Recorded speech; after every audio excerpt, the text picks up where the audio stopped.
Bonsoir James Wade. Bonsoir. Salut Coco. Vous êtes. Il y a l'activité là. Alors, je vous présente rapidement. Donc, vous avez été récent vainqueur de la WNBA, notamment avec les Lynx de Minnesota en 2017, et là, vous êtes actuellement dans le club russe d'Ekaterinbourg.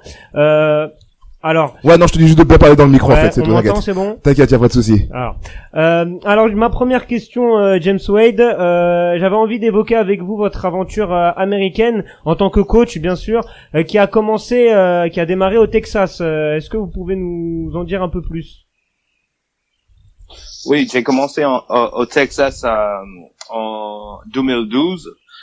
Donc, j'ai passé 5 ans avec le club de San Antonio et c'était une belle petite expérience pour moi. Et en 2016, c'était mon première fois que j'ai arrivé free agent et j'ai décidé, c'était dans mon intérêt à signer avec le club de Minnesota parce que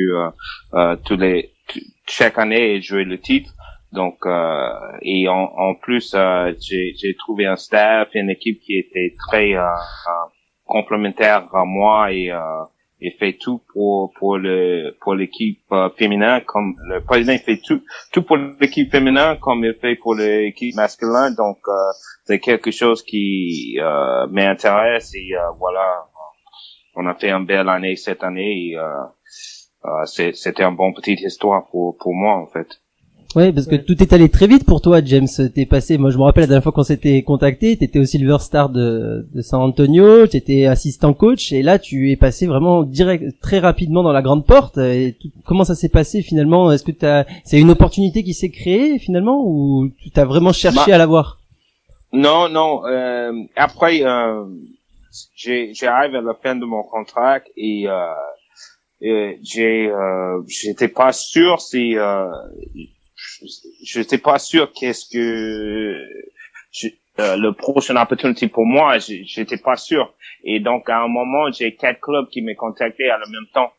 Et donc c'était un peu un surpris pour moi parce que j'étais même pas ouvert à toutes les possibilités parce que j'ai juste arrivé à vraiment parler, discuter avec ma femme et tout ça que peut-être c'est le moment pour moi à chercher ailleurs.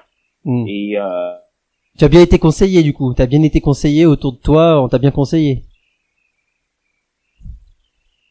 Ça a coupé. On a perdu la liaison avec James Wade. Ok, on a perdu la liaison, ok. Non, je crois qu'on a vraiment perdu la liaison, parce que c'est pas normal. Peut-être que Ouais, allô? Ah non, c'est bon. C'est bon. C'est bon. bon. Je disais, James, tu as bien été conseillé du coup, autour de toi.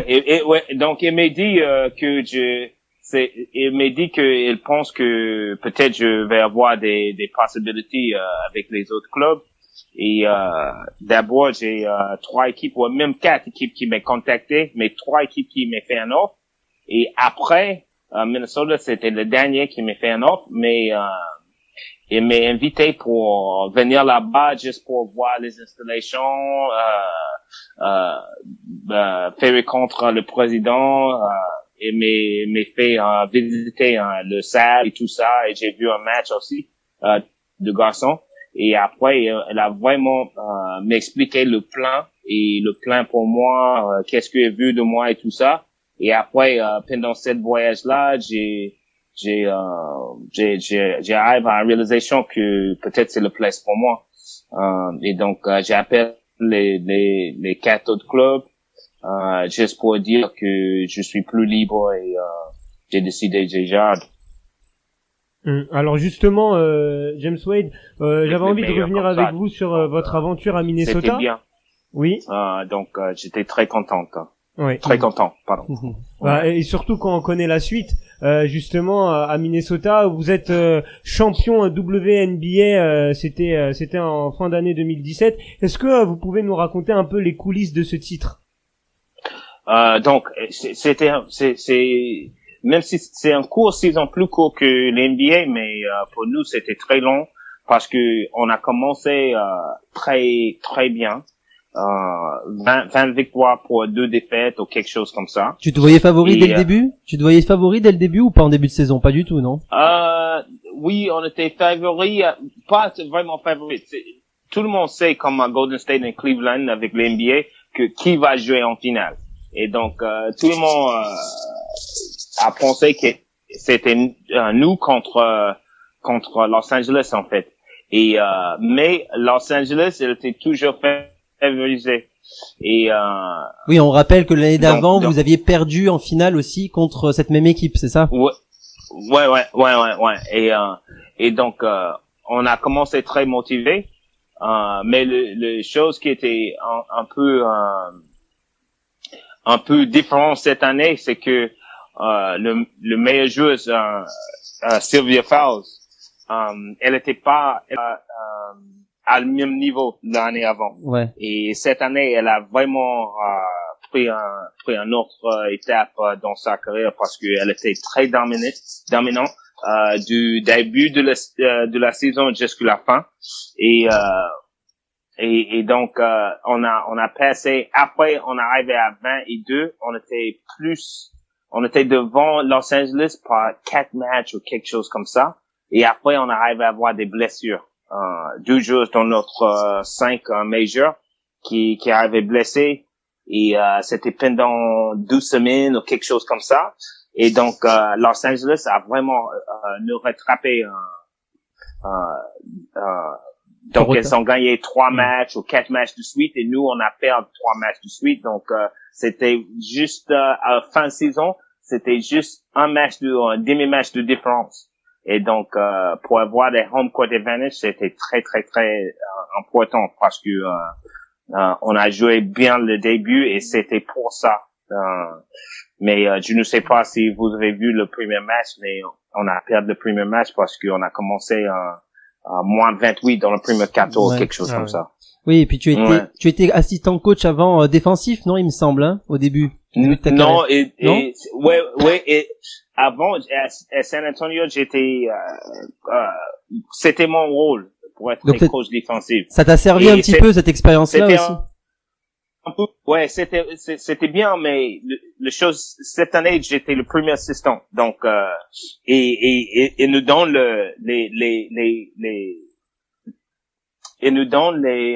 les équipes en fait. D'accord. Et donc c'est vous qui préparez certaines équipes.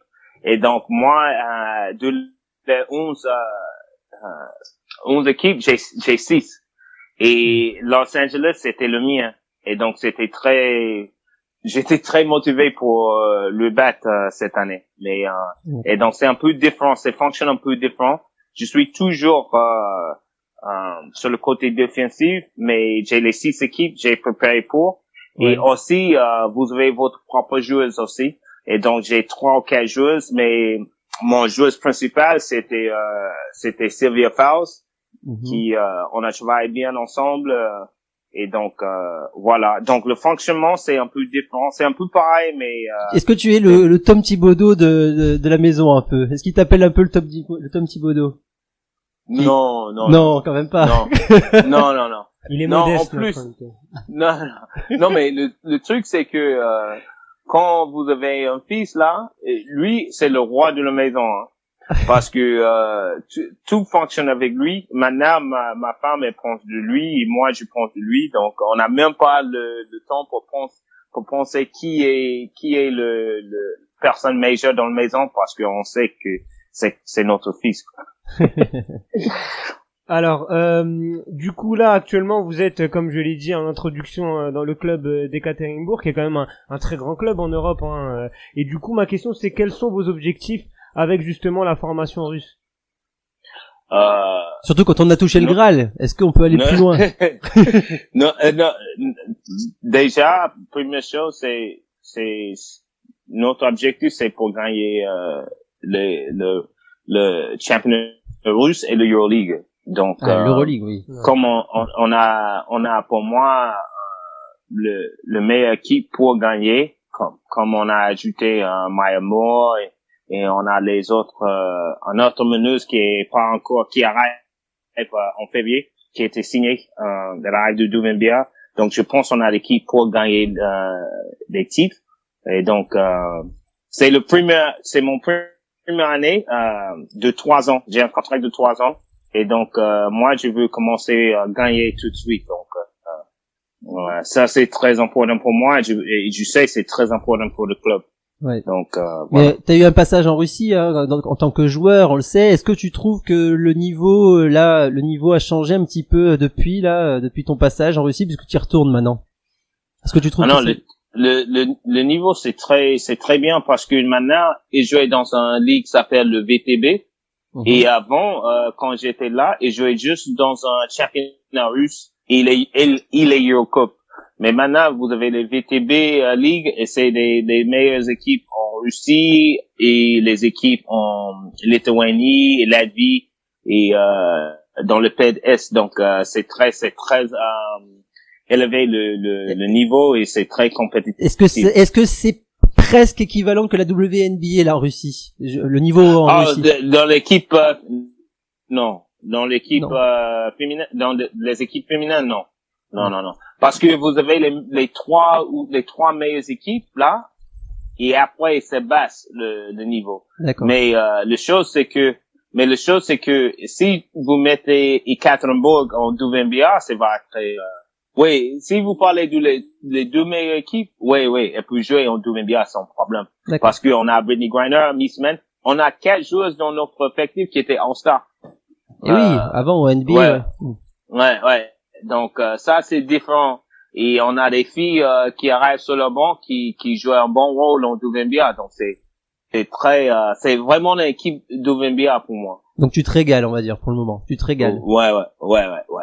C'est important. Et justement, James Wade, est-ce que vous avez pour ambition plus tard, pourquoi pas, de devenir coach principal? Oui.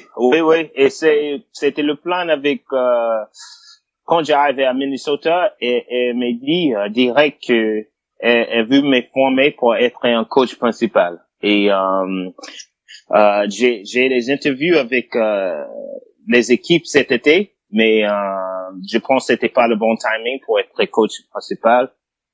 Comme j'ai deux contrats différents avec Ekaterinbourg et avec Minnesota, j'ai pas le temps pour vraiment, parce que quand vous êtes coach principal, tu dois donner tout tes temps à cette équipe-là.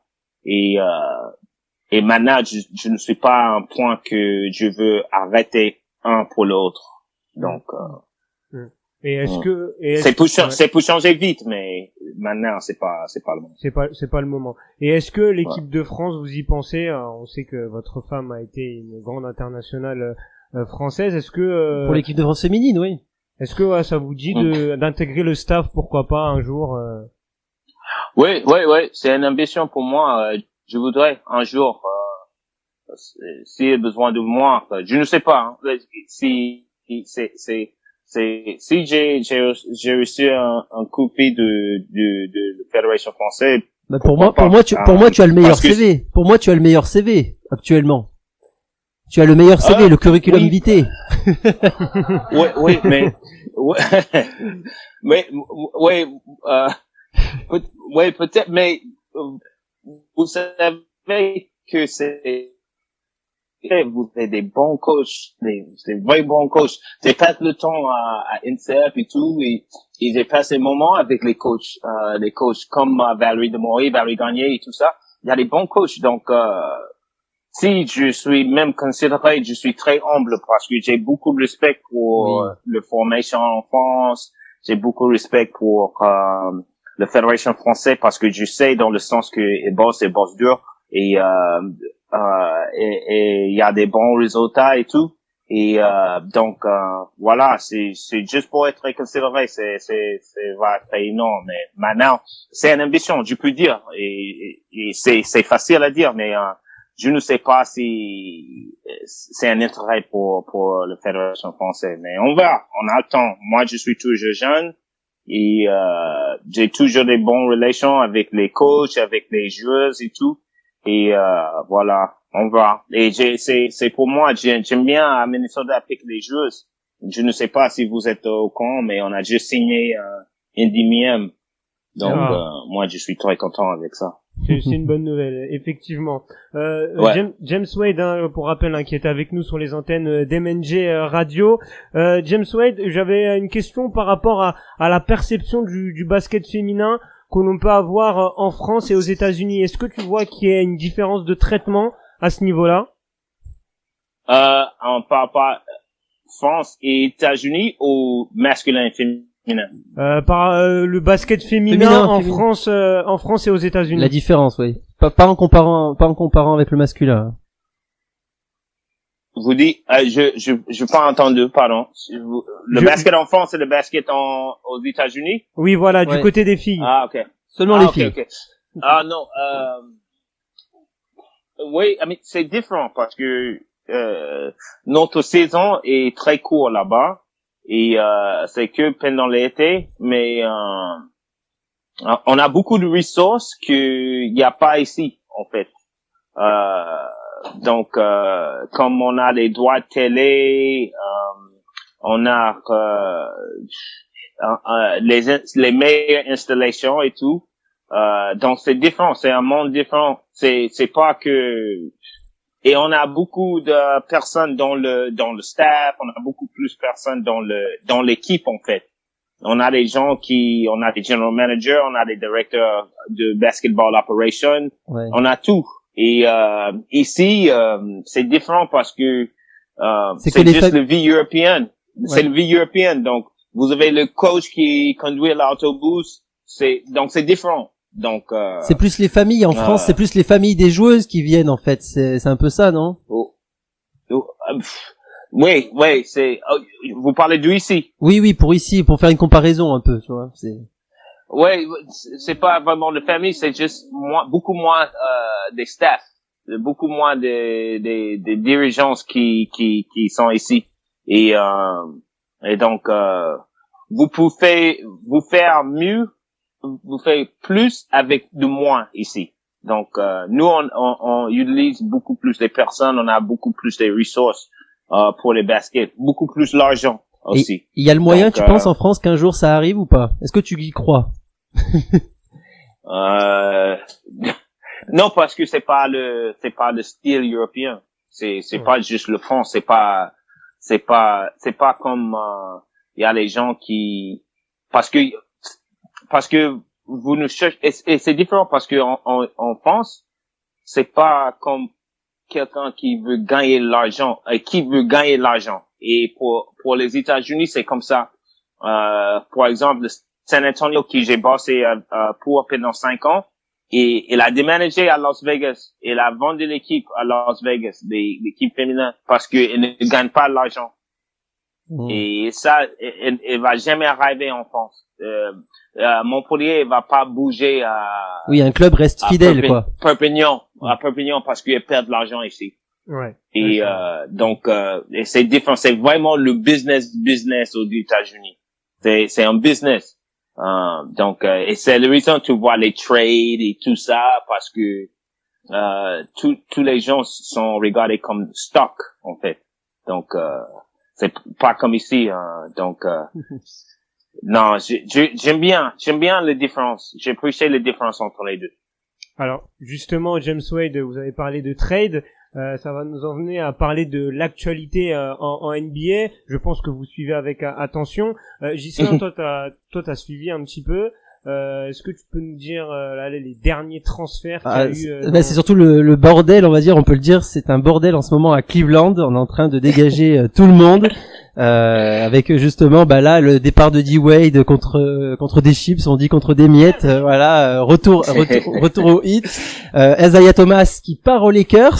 Voilà, qui part aux Lakers en échange donc de Jordan Clarkson et Larry Nance Jr. Bon, il y a quand même Fry qui part avec et tout. Donc moi je me demande juste là, si on n'est pas en train de dégraisser, on est en train de faire un déménagement à Cleveland pour que LeBron James puisse partir, comme tu disais, peut-être aux Lakers. On va voir, c'est peut-être fait exprès pour l'amener petit à petit aux Lakers. On verra. Donc voilà, DeAndre Jordan, la deadline est tombée, ça y est, il est 21h13. Donc DeAndre Jordan restera aux Clippers, il ne partira pas, il était très convoité exactement. Et Marcus Smart sera toujours un Celtics. Donc voilà, pour le moment, il n'y a pas eu mais en tout cas, à Cleveland, ça a énormément bougé. On a le départ de D-Wade, il y a Derrick Rose aussi qui est parti avec Shumpert. Il y a énormément de Jay Crowder aussi. C'était Crowder. Ouais, Crowder, oui, avec Derrick Rose et Shumpert, il est parti avec en échange de Joe Johnson, non? C'est pas ça? Je ne suis pas sûr. J'ai pas lu pour, peut-être pour Shumpert, mais j'ai pas lu ça. Voilà, il me semble que j'ai vu Iman Shumpert partir contre Joe Johnson. Channing Frye, avec, Isaiah Thomas et, Jay Crowder avec, en fait, c'est un trade à 3 joueurs, en fait, à 3 équipes. Jay Crowder et Iman Shumpert va à Sacramento avec Joe Johnson. C'est ça le deal. Ah, et Jay Crowder qui est envoyé donc à Utah avec Derrick Rose, mais Derrick Rose devait être coupé en tout cas et en tout cas pour lui de signer dans n'importe quel club. Alors du coup, James, qu'est-ce que t'en penses? Qu'est-ce qui se passe vraiment à Cleveland selon toi? Pour moi, je pense que le chemistry dans le vestiaire c'était pas bien.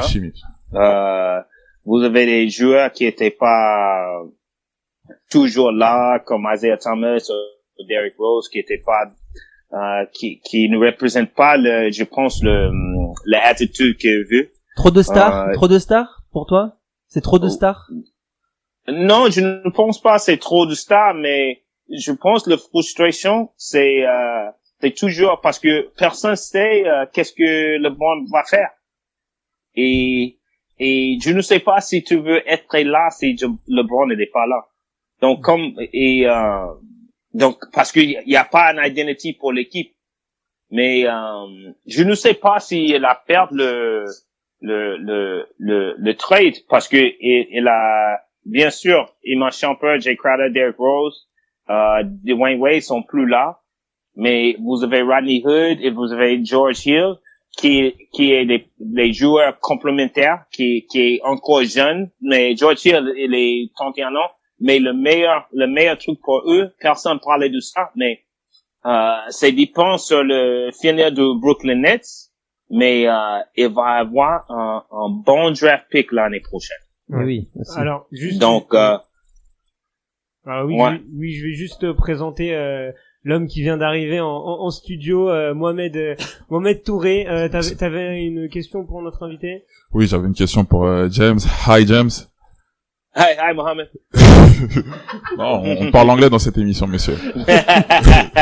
What do you think about Tyronn Lue? Non, mais messieurs, s'il vous plaît, restons sérieux.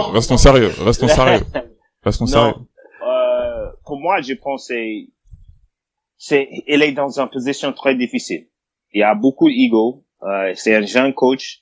Et quand LeBron James il est locked in, c'est très facile. Mais quand LeBron il a un pied dans la salle et un pied dehors, c'est difficile à coacher. Vous avez vu ça dans la dernière année de Miami Heat. Ils ont pas joué à son niveau. Et c'était pas le faute de Spoelstra. Oui, c'était juste LeBron il était pas à 100% dedans. Et pour nous on sent ça. Tout le monde parlait de il va partir et c'est lourd pour une équipe.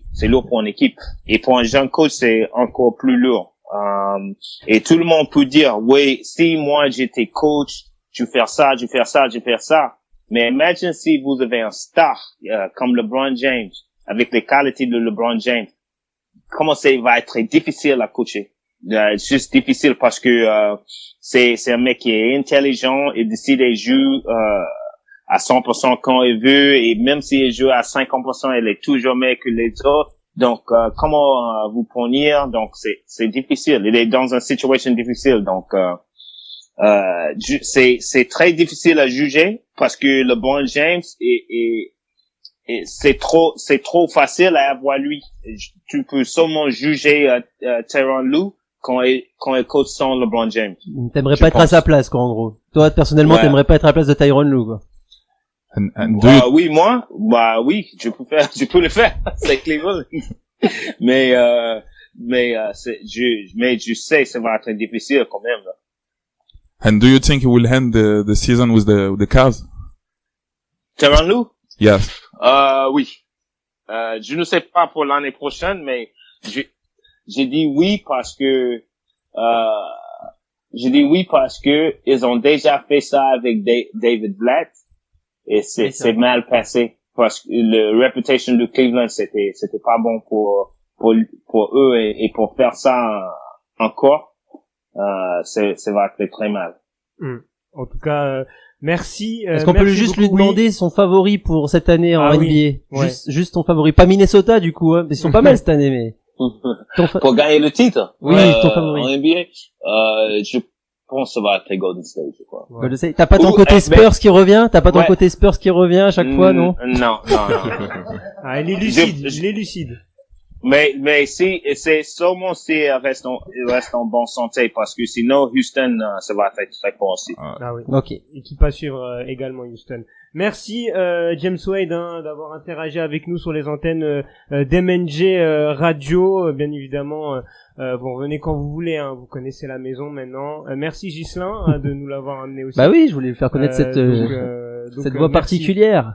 Ok. Merci à vous James Wade. Merci James. Ok. Bonne soirée. Salut Coco, bonne soirée. Bonne soirée.